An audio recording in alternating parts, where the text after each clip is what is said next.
The following is a video documentary of the BCCG graded 2001 Fleer Jackson Million, and it is number 465. This card was awarded a grade of 9, near mint or better. This is I guess you could say a pre-BGS production or pre-grading production, but it's capsulated and inventoried the same way. The number that was issued to identify this card is preceded by 5 zeros, 31908. Let's start with the upper left-hand corner. Now, important note with this type of grading, it's not the same heaviness and thickness of the BGS holder, but it does have similar look and feel to it. It's smaller, it's lighter, but it does have that same sort of quality look to it in a lighter form. So as we traverse it, it's an unremarkable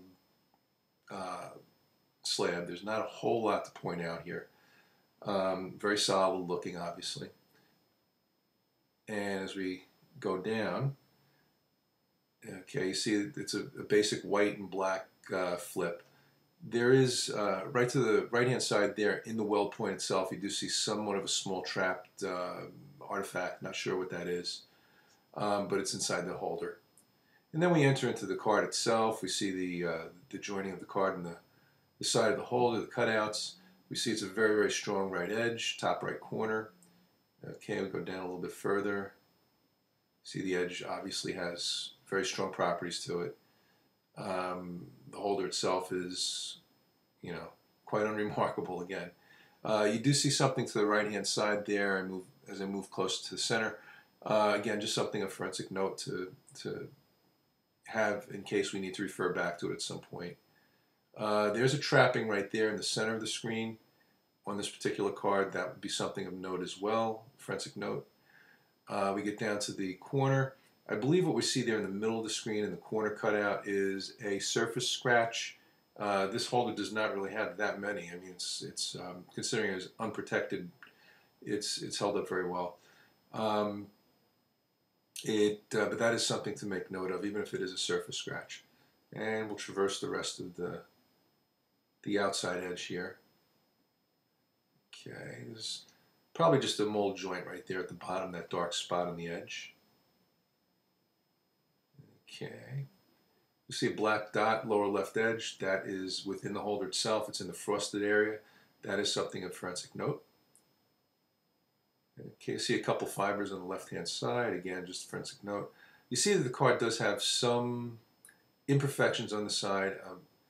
Just really showing cut. You see a little breakthrough right there from the roller that cut the card.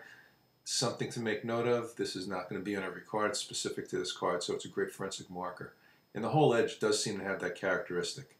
So even though this card was rated a 9, there are some things here that we can draw from the white edge on the left-hand side. And it seems to go the entire length of the card, from top to bottom on the left-hand side. Okay, and then we get to the upper left-hand side. It's a strong, strong corner. And across the top, it looks equally strong. Okay, the surface of the card itself, some nice colors, some nice reds, nice greens. They all stand out very well. In action shot of the player. A large headshot of the player as well coming up. This might be something of the print process, but it's just something to make a note of. On the green grass area, there is a larger blue blotch. Okay, we're in the dirt area there. Back to the name, the headshot,